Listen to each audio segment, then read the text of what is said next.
Hi, this is Kim. Welcome back to another step-by-step lesson. This is not exactly a lesson. I'm going to, though, go over some options you have when you buy a new computer. I've had a few friends recently ask me for some advice on what computer they should buy. So I decided to put together a video about it that I can share with all of you. This is my own personal opinion. This entire video is just my own gut feeling. This is what I like, what I think is important. You may or may not agree with me. Been in the technology field for many years, and I've had a lot of computers. I purchase, not personally, but I am responsible for purchasing computers for a large engineering firm. So anyways, I think I know what I'm talking about, but anyways, let's go. So how do you pick a computer? Let's get started. Everyone always says, what brand should I buy? And you know what? Brand really isn't as important as actual components in the computer or laptop. Some people like one brand, or another group of people like another brand. There's a lot of I'm not sure what the word is, but people stick with what they like. So if they've had a Dell and they've always had good luck with the Dell, they're going to continue to buy Dells. If they love HP and they've always had HP, they're going to probably recommend an HP. Apple people love Apple and they're going to stick with Apple. It's just kind of how it works. They're loyal to their brand. I obviously think that name brands are probably a good idea. Some of the most popular brands are Dell, Alienware. Alienware is actually a subsidiary of Dell, but they're marketed separately. Asus, Lenovo, Microsoft, HP, Apple, Acer, MSI. I'm sure I've forgotten some. I just thought of Toshiba. I didn't put in my list, but that's another big one. Why do I recommend name brands? Well, if they're a name brand, they've been around for a long time, they sell a lot of units, their support and warranty will be easier to access. There'll be more options for you. You just go on the website and they'll have all the information on there. The drivers will be easier to find for the hardware because they're big companies, most of these, and they've been doing it for a long time, and they know that people just want to hop on and get drivers, and their websites tend to be a little more user friendly, have more things. They sell more units, so I don't know. I personally, I wouldn't buy an off-random brand computer or a laptop, but that's just my choice. A lot of people do it and they're fine with it, and that's great. When you're shopping for a computer, the first thing you need to think about is, what will the computer be used for? How will I use it? Am I just going to use it at home? Is it just going to be for me to go on the internet, stream some movies, open my email, play some internet games, maybe do a little bit of word processing, and that's it? Do I have to work from home? Will I need access to a VPN? Do I have to connect to my office? Do I have to run any specialized software? Do you play a lot of games? You know, if you're going to run high-end games, you're going to need a lot of horsepower and a powerful graphics card, where a person sitting at home streaming movies doesn't necessarily need that. Is this going to be a business desktop or even a laptop? You're going to need solid performance. You're going to need some enough horsepower to run the software. You're going to need RAM, enough, a good amount of RAM, etc. Now, if you're a power user using AutoCAD or high-end graphics software, you're a programmer, video editing, or you're going to use it for scientific uses, you're a power user. You're going to need a high horsepower computer with a lot of high-end components. So it's very important to figure out exactly what you're going to be using the computer for. Why is this important? Well, each level requires a different level of portability, durability, power, and security. If you're going to be sitting on your couch streaming some movies and playing on the internet, you don't need as much security on your computer, first of all. It doesn't need to be as durable or have as much high-end components as someone who's using it for scientific purposes. Do you need a high-end top-of-the-line video card? Well, not necessarily. If you're a gamer or using AutoCAD or an engineering software or video editing or even photography, if you're using like Photoshop or something, you're going to want a nice video card. You want the image to be crisp and clear and have plenty of power so that your computer doesn't slow down too much when you're running it. Do you need Windows 10 Pro or is Windows 10 Home enough?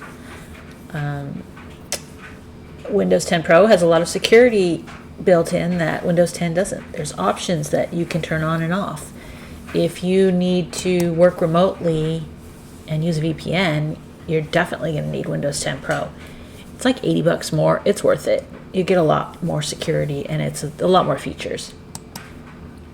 Do you need a huge hard drive? Well, Windows takes up a chunk. Your software will take up a chunk. Are you gonna save, tons and tons of pictures on your computer and music and videos? You're gonna need a large hard drive. You can also save things externally or in the cloud, but make sure you have a big enough hard drive to, hold everything you want to hold and be able to run your software.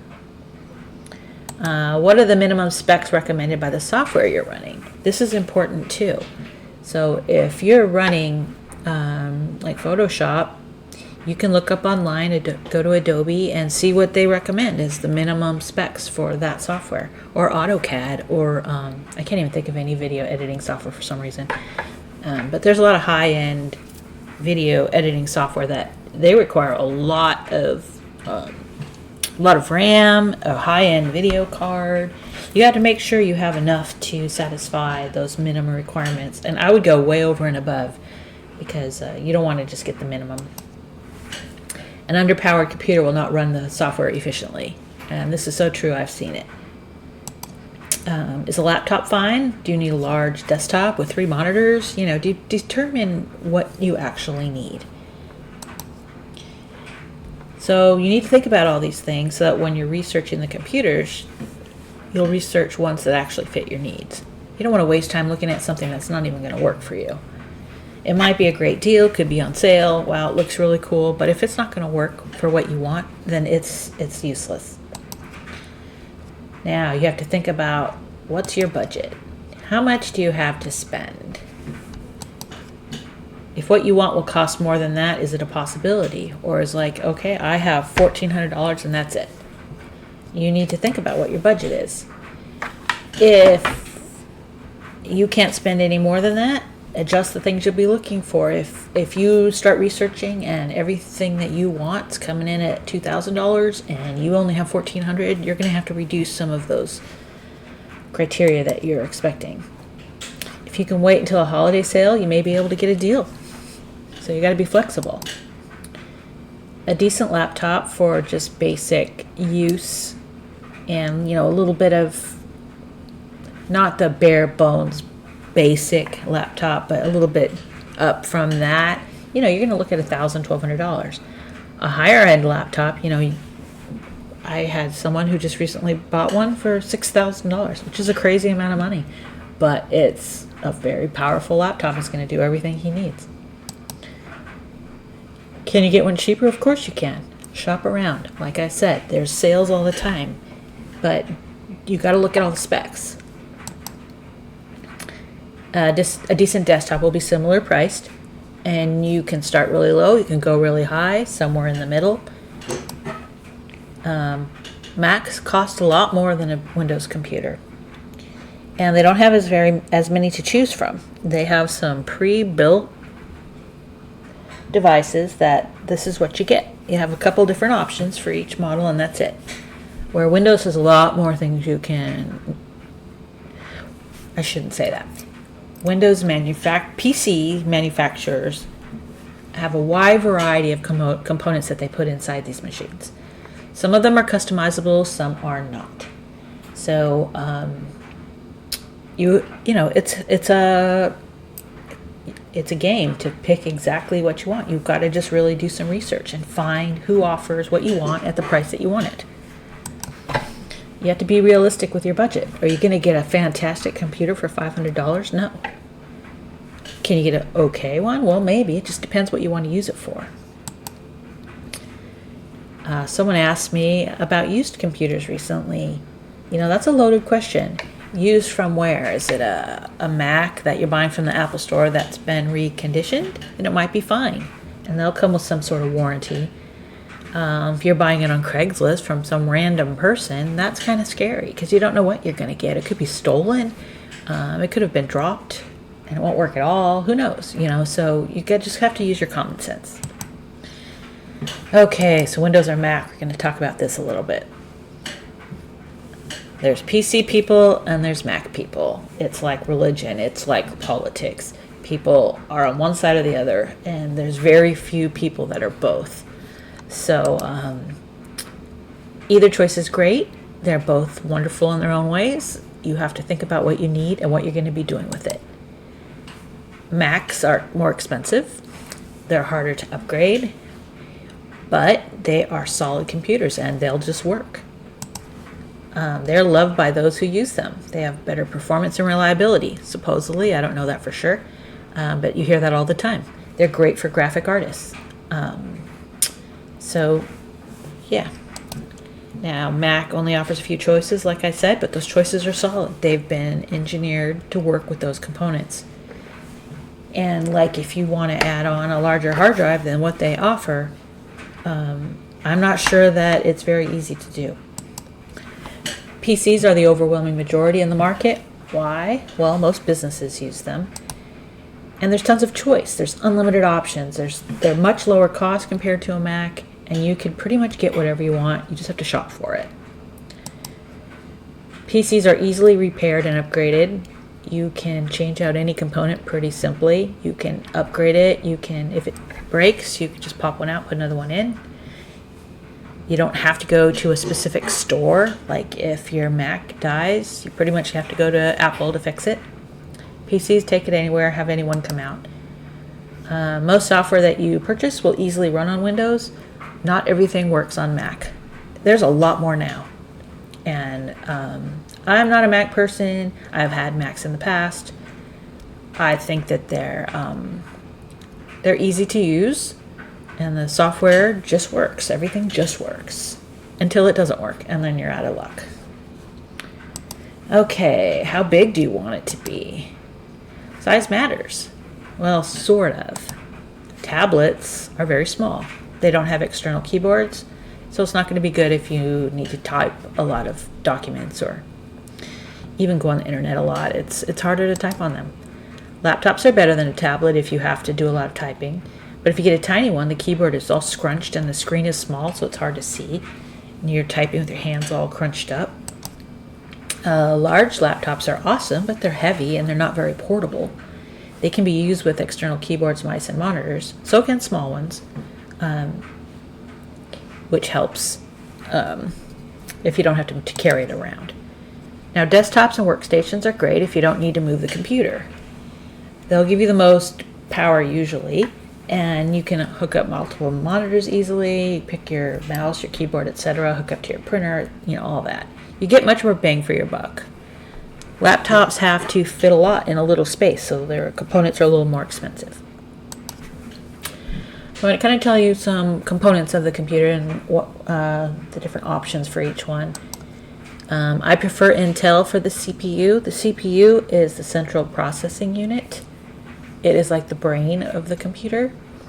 I prefer Intel. AMD is another choice.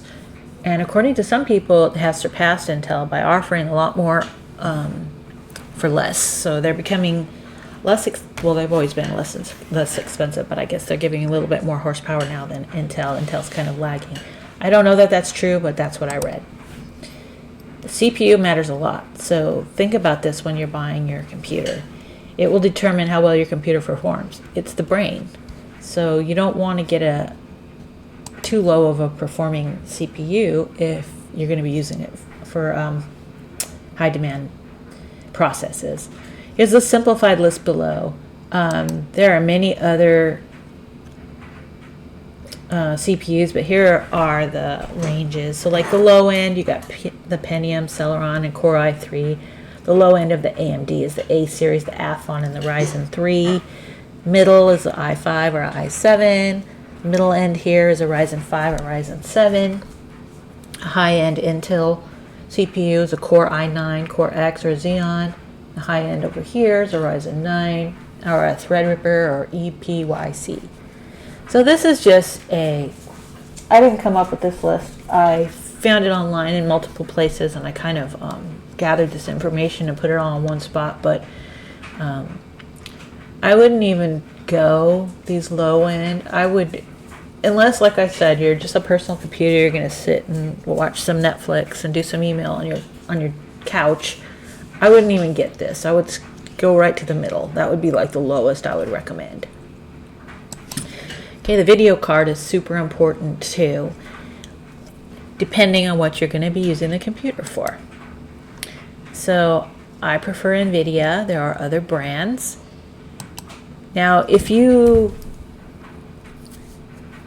buy a base level, basic, lower end laptop or computer, it's going to have onboard video, which means it's built into the motherboard. It's built into the computer already. It'll be listed as probably Intel UHD. It'll say something like that in the specs. And that's the lowest end video. It'll work fine for basic use, but it shares RAM with the computer. RAM is the memory. So if you're using something with needs a lot of video power, it takes the RAM for the video and away from the use of the rest of the computer. So it sacrifices some of the memory and sacrifices the performance. Add-on cards have their own memory, which gives you more performance and also makes it so the video card is using less of the computer's RAM because it has some of its own. So this is a list I found on Tom's Hardware. I didn't find this list there. I found the rankings on Tom's Hardware. It's a website. He has a lot of good information on there. I don't even know if there is a Tom, but that's what it's called, Tom's Hardware. Anyways, so there are a lot of other video cards. I just kind of want to give you some numbers of the model numbers, which ones are the low end, middle, high. This is for NVIDIA, and these are AMD video cards. Like I said, there's lots of others out there. This just gives you an idea. So you can come back and look at this and once you go shopping for your video card. Now RAM. This is where you want to spend your money. RAM is the single most important spec in any computer. Of course, this is my opinion, but the more RAM you have, the better everything's going to run. RAM is used to actually run the program. Always buy the most RAM you can afford. RAM is the memory that's not your hard drive memory. This is memory that's used to run the programs. And especially if you're going to run a bunch of programs at once or high-end programs that need a lot of horsepower, get a lot of RAM. The RAM is so important. I already said that. So low end, I wouldn't even do 4 gig, but a lot of laptops I see right now come with 4 gig. I wouldn't get less than 16, to be honest. Now 8 gig might be fine if you're doing nothing. If you're just going to be watching Netflix, like I said, the very base personal computer, you'd probably be okay with 8. But if you're going to do anything else, whether you're doing some photo editing or anything else, you're going to need at least 16 gigs. If you're a high-end user, 32, 64, whatever, sky's the limit. Just get as much as you can possibly afford. If you're comparing between two computers, pick the one with the most RAM. Okay, now your hard drive. Hard drives are used for storage. So they store your operating system and all the programs. They take up a good chunk of that hard drive. If you get something with a 256 gigabyte hard drive, it's going to be full with just your operating system and a few programs. So it's not really going to be big enough to hold any data. So you don't want to get one that's too small. You'll run out of space and then you'll be in trouble. You're just going to have to upgrade it. SSD and HDD. SSD is faster. SSD is much more expensive. SSD takes up less space. There are no moving parts in an SSD. So if you see that listed, that's going to add a lot of money to the price of the computer. An HDD is a regular, normal hard drive. This is more of a digital hard drive. Flash memory, I guess. I recommend getting at least 512 gigabytes of hard drive space. 1 terabyte's better. 2 terabytes is even better than that. So get what you can afford. You don't have to go crazy, but make sure you have enough space. You can also save your documents on an external drive or in the cloud. So you could just use the hard drive for the programs and for your operating system, and then save your documents somewhere else. That's an option if you can't afford a big enough hard drive. Okay, so now you should know what you'll be using the computer for, and the best choices for what brand you want to shop for, what your budget looks like, what operating system you'd prefer, which processor or type of processor you want, which video card or type of card you need, how big of a hard drive to get. Now it's time to start researching. So you have the information that you're looking for. You should have hopefully narrowed it down a little bit. So you'll have the basic parts figured out. Make yourself a spreadsheet or put it all out on a piece of paper or something, a place to keep all the research. Like, this computer A has this, and this, and this is the cost. Computer B has this, and this, and this is the cost. So that way you can easily look at each one and determine which one you want. Look online and find models that fit the specs that you decided you want most. Many computer manufacturers have filters on their search results so you can narrow down the choices. So use that.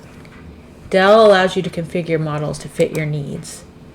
And if you're going to get a Dell, I recommend the Dell business level computers because they're much sturdier than their home use machines. They cost a little bit more, but they give you more options and usually have better components in them.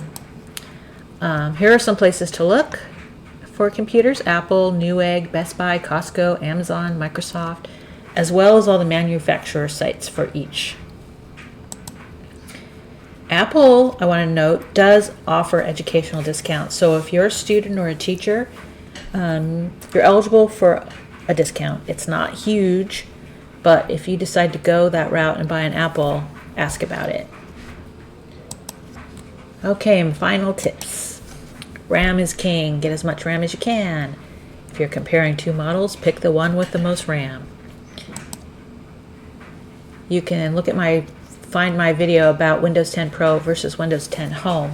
I always recommend Windows 10 Pro. Like I said, it's $80 more. It gives you a lot more security features and a lot more flexibility.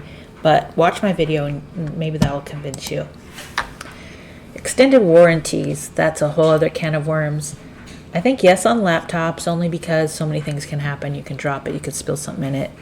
I don't know. And no on desktops, because they're just going to sit there. They'll be fine. I mean, obviously things can still happen, but the odds of it happening during your 3-hour year warranty or whatever it is slim. Go 4 or 5 years out, then things are going to start wearing out or having some problems. But the amount you're going to spend on the warranty, I don't know. It depends, I guess, on how inexpensive the warranty is and what it covers. And do you have to ship it out and then wait 3 months for it to send back to you? You know, there's so many variables in the warranties. Check computer prices often. They change weekly. Every week there's a new sale somewhere. So just keep checking and be ready to jump when you see a great deal. If you can buy around a holiday, you'll also get great deals. Especially Christmas is coming, Black Friday's coming. If you're looking right now, if you can hold off a little bit, you might get a great deal. Once again, spend your money on the RAM. It's really the best bang for your buck. It's going to affect your performance more than anything else. So, if you have questions, comments, do you have any tips to share? List them below. Don't forget to like this video and subscribe. And thanks for listening, and I'll see you next time.